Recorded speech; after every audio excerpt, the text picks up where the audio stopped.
Hey, gals and guys, this is Christopher Mosier from MyMediaHelper.com, and I was born in 1970, so I am an old fart.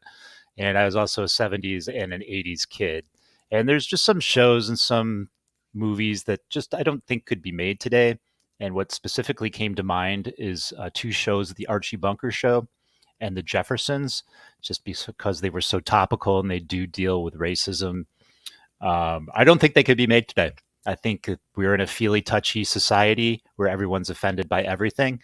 And Archie Bunker is a part of our culture now. It's a part of our entertainment culture. So that's why it remains and it's not going away. And there's no way it would be made today without people bitching and moaning about it. So I bring that up because there's something else in the 80s that I don't think could be done today. There was a bunch of our movies that were turned into kids' cartoons. And I don't think that could be done today. So this video is about these movies, these R-rated movies that turned into Saturday morning, or they were on Fox Kids in the afternoon, comic book or cartoon fare, I should say. So let's check them out. Evil has a new name. It's S.A.V.A.G.E, the secret army of vengeance and global evil. Today, S.A.V.A.G.E and its diabolical leader, General Warhawk, threaten the freedom of everyone on the face of the earth. Can anyone stop S.A.V.A.G.E? Rambo. He's not just another Joe. He's a fighting machine, expert in all tactical weapons and guerrilla warfare. Rambo's the one man you want when the going gets rough. But the fight won't be easy because General Warhawk doesn't fight fair, and he doesn't fight alone. Second in command is Sergeant Havoc. He thrives on treachery and dirty tricks. Mad Dog, he's one mean dude with a real short fuse. Gripper, a ruthless mercenary. He rewrote the book on combat.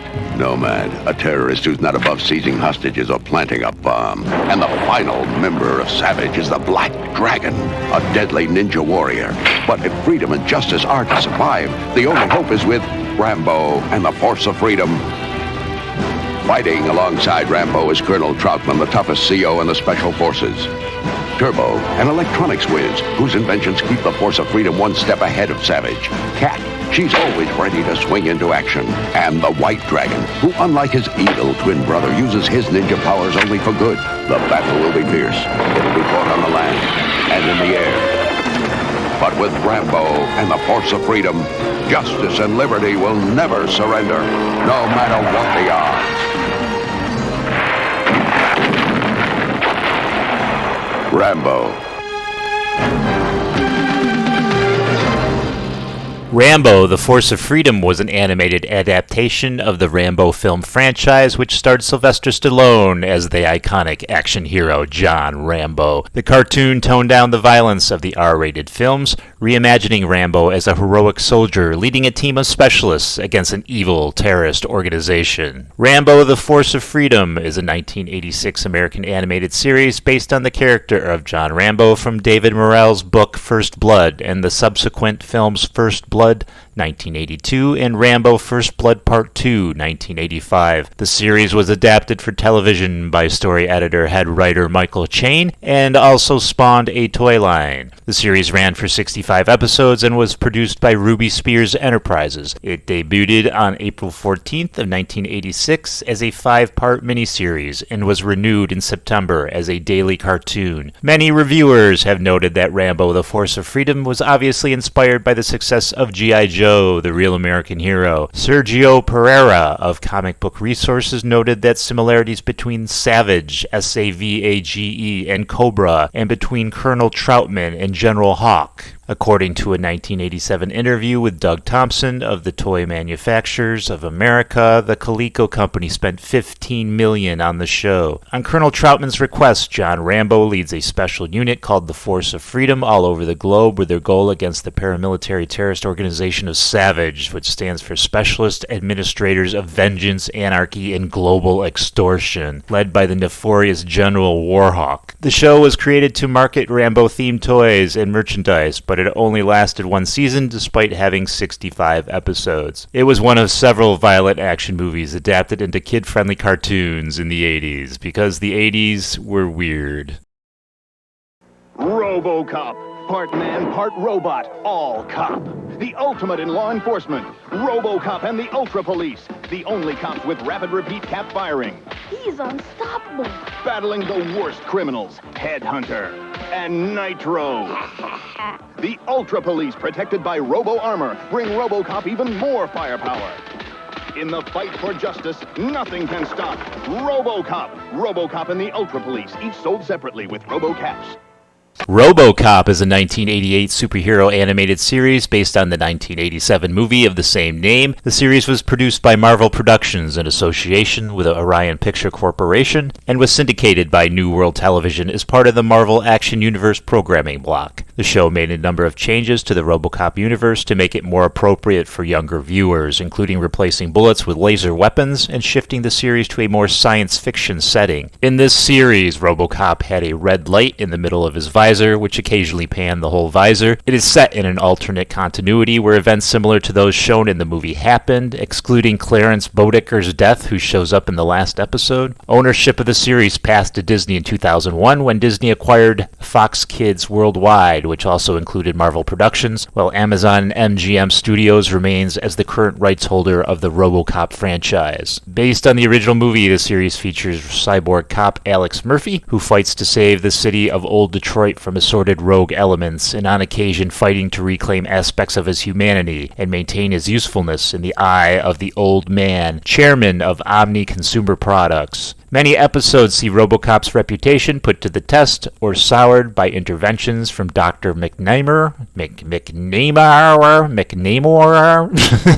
the creator of ED-260, the upgradable version of the Enforcement Droid Series 209 and the top competitor for the financial backing of OCP. He continually develops other mechanical menaces that threaten RoboCop. The title sequence features a brief animated variation of Murphy being gunned down by Clarence Boddicker and his gang. Throughout the series, RoboCop struggles to deal with the pain of losing his humanity. Other themes include racism, prejudice at work, environmental espionage, terrorism, and the Middle East peace process. While this series is based on the original film, there are significant changes to RoboCop and his environment. RoboCop is faster and has a greater range of movement than in the films. The old Detroit of the series is also considerably more technologically advanced. Lasers replace handguns and robots are commonplace. Dr. Tyler, who appears in the original film, is the creator of the RoboCop program, not Bob Martin, and also serves as one of Murphy's confidants, as well as his caregiver, along with Dr. Roosevelt, Clarence Boddicker, the man responsible for Alex Murphy's death prior to him becoming RoboCop. Despite dying in the film, is shown to still be alive and battles RoboCop again in Menace of the Mind, indicating the series takes place in an alternate continuity.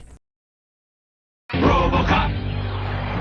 Enemy jets ahead, bombs everywhere! Citizen needs rescue! RoboCop's gotta wake up Rexor. He's crouching when he wakes up. RoboCop, turn! Use Cyberlab for repair! RoboCop, reporting for duty. Cyberlab computer says emergency alarm. Quick, go! We saved it! Yeah! New life, new arm, new program. Awesome! RoboCop!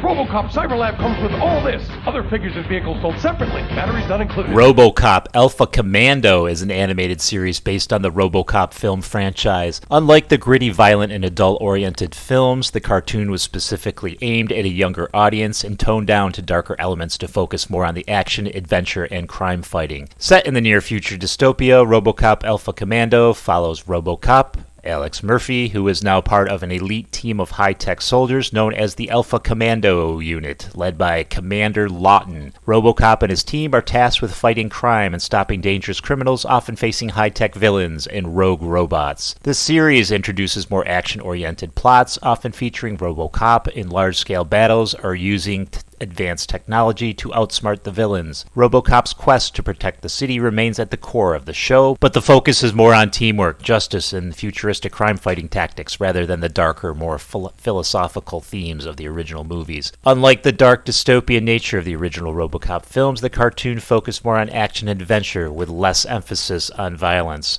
The show aimed to balance action with teamwork, showing RoboCop working with his human and robot allies to tackle high-tech crimes. The series had episodic adventures with RoboCop and his team battling new threats in each episode. The series did not see the level of success or popularity as the original RoboCop films, but it did generate toy lines and other merchandise aimed at a younger audience. It is remembered for its high-energy action and futuristic tech, but it is considered a more kid-friendly take on the RoboCop character. The show's short run of 40 episodes was likely due to low viewership and the shifting tastes in animated programming of the late 90s, which focused more on other popular franchises. Police Academy! Well, Mr. Sleaze. Put him up, dirtbag! Surprise, Mahoney. The old gun in the tie trick. Now back off. Okay! My crazy cruiser. What a lucky break. Zed, look out! Don't get Sleaze, he's dangerous. Dangerous? Whoa! So long! Gotcha, Sleaze. Welcome to jail. I love this job. Sleaze comes clean and justice triumphs again.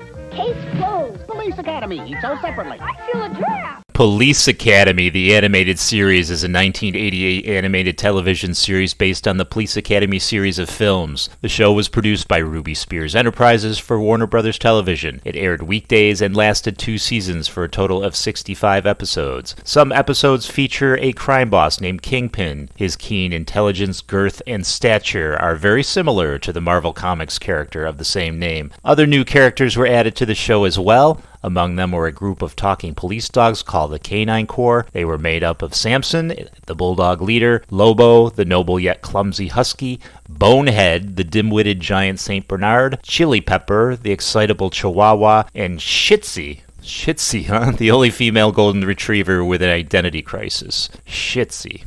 The theme song is performed by the Fat Boys, who also make an appearance in 2 episodes as House's friends. Big Boss, Cool, and Mark. Robert Folk's theme for the movie is used uncredited over the closing credits. The animated series takes place chronologically between the 4th and 5th films. 13 characters are recreated for this animated version, including a team of Academy graduates led by Carrie Mahoney, a likable rogue bachelor boy who unconsciously and consistently does his best to make life miserable for Captain Harris, and his knucklehead assistant, Sergeant Proctor. Mahoney's friends include the aptly named Moses Hightower, sound effects master Larvell Jones, trigger-happy Eugene Tackleberry, sweet and timid Laverne Hooks, hardened Debbie Callahan, Colossal House, and the duo of the Reform Gang members Zed McClunk and his best buddy Carl Sweetchuck. Eric Lassard, Commodore Eric Lassard, is highly respected. All about dreamy Commandant, an Academy newcomer. The professor is also on hand, and also the cadets' new friends, the Canine Corps, a group of police dogs, and stocking the crime-fighting heroes with an endless supply of wacky gadgets as they combat a motley crew of Kingpin and other reoccurring villains such as Numbskull, the Claw,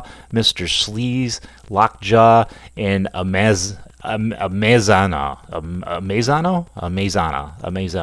The show was lighthearted action comedy with gags, slapstick, and over-the-top villains, and it ditched the adult humor of the films and leaned into cartoonish crime fighting with sci-fi gadgets. The talking police dogs and supervillains gave the show a more Saturday morning cartoon feel.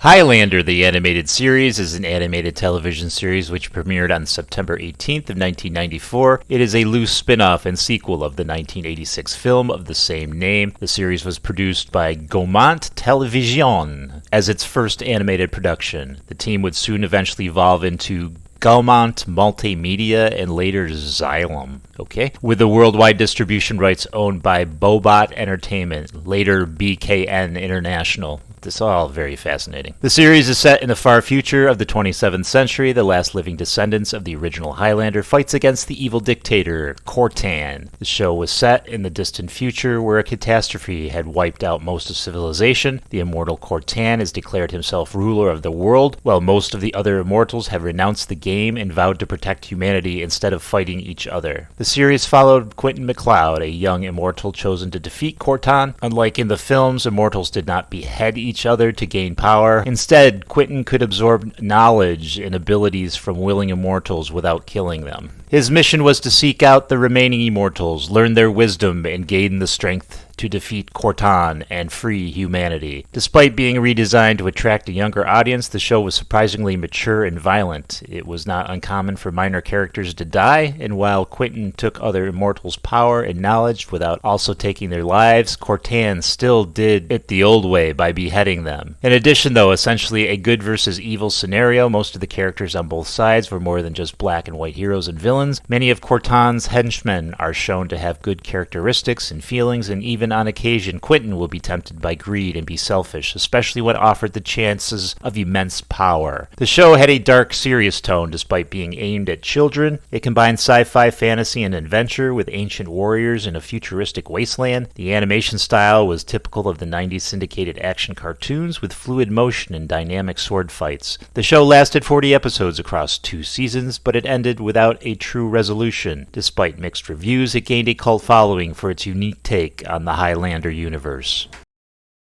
Now you control the power of the greatest warrior ever known, Conan the Adventurer. Feel the power of his massive sword-slashing moves against the evil snake wizard Rathamon.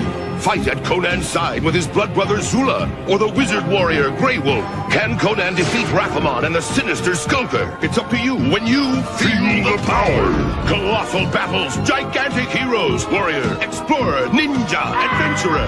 Feel the power of Conan. Conan the Adventurer. Figures each sold separately. So this next one, you can make the argument on this one if the cartoon was an adaptation of the R-rated Arnold Schwarzenegger film or simply based on the original books. You can also make the argument that although the first Conan movie was rated R, the sequel Conan the Destroyer had a rating of PG. This was before PG-13. Regardless, Conan the Adventurer is an animated television series adaptation of Conan the Barbarian, a literary character created by Robert E. Howard in the 1930s, produced by Jetlag Productions in association with Sunbow Productions. The series debuted on September 13th of 1992 and ran for 65 episodes and concluded on November 22nd of 1993. The series was developed by Christy Marks, who served as the sole story editor. The series also spawned a small toy line in 1992 created by Hasbro. The first incarnation of Conan in cartoon form performed much better than its follow-up cartoon, Conan and the Young Warriors, which lasted only 13 episodes. This series followed Conan, a young Cimmerian warrior, on a quest to defeat the evil serpent wizard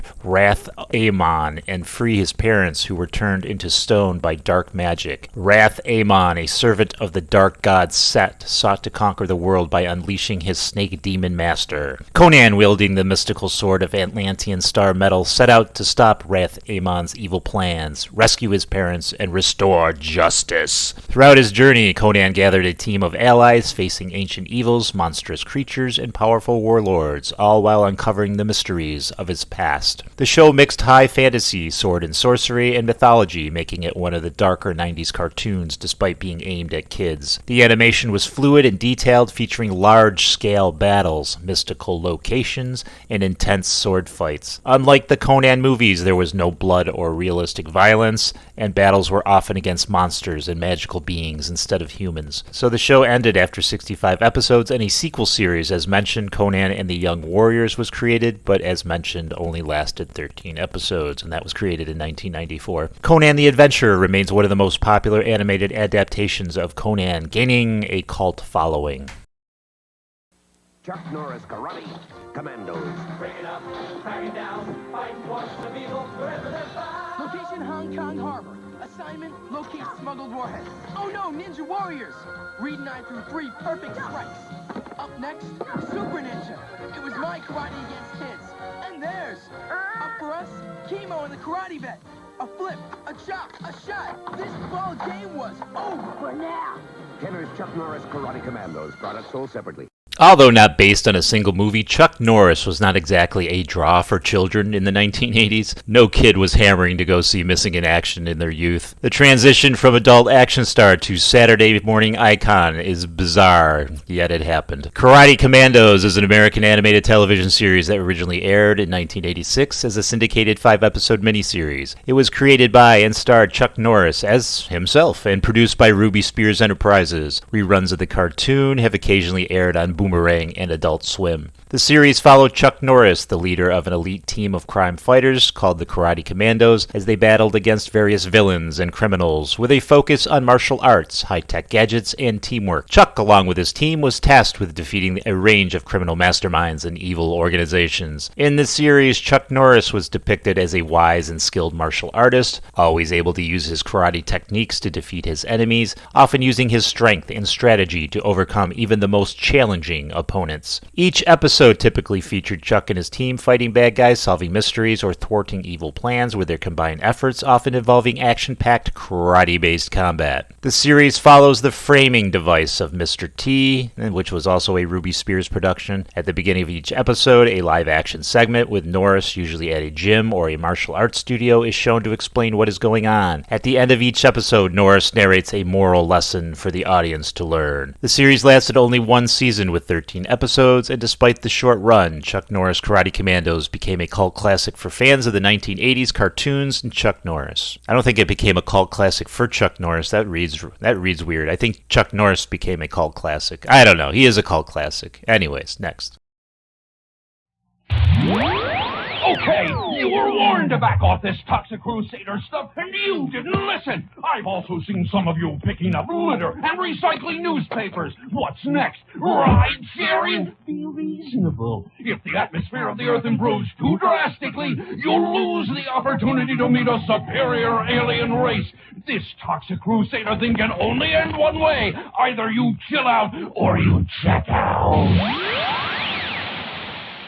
This is kind of a weird one. Toxic Crusaders is an American animated series loosely based on the Toxic Avenger films. It features Toxie, the lead character of the films, leading a group of misfit superheroes who combat pollution. This followed a trend of environmentally considerate animated series and comics of the time, including Captain Planet and the Planeteers, Swamp Thing, and the Teenage Mutant Ninja Turtle Adventures, as well as animated series based on R-rated properties like RoboCop and Police Academy, which we already discussed. As this incarnation was aimed at children, Toxic Crusaders is considerably tamer than the films it was based on, although it contained adult-oriented jokes that would go over most children's heads. 13 episodes were produced and aired, with some episodes airing as a trial run in the summer of 1990, followed by the official debut on January 21st of 1991. The series follows Melvin, a clumsy, nerdy janitor who accidentally is turned into a mutated superhero after being doused in toxic waste. He transforms into the Toxic Crusader, a grotesque but heroic figure who fights to protect the environment and save the world from pollution, crime, and evildoers. Melvin, now Toxie, leads a team of fellow mutated heroes known as the Toxic Crusaders. Together they battle against eco-villains, human monsters, and various other environmental threats, all while promoting the importance of cleaning up pollution and saving the Earth. Each of the villains represent a different form of pollution or destruction on the environment, making the show both an adventure series and a social commentary on the state of the planet during the early 90s. Prior to Toxic Crusaders, cartoons based on R-rated films had been attempted with programs such as Rambo, The Force of Freedom. However, the content of the Toxic Avenger films was arguably more controversial, featuring strong sexual content and intense violence. Created by New York-based Trauma Incorporated,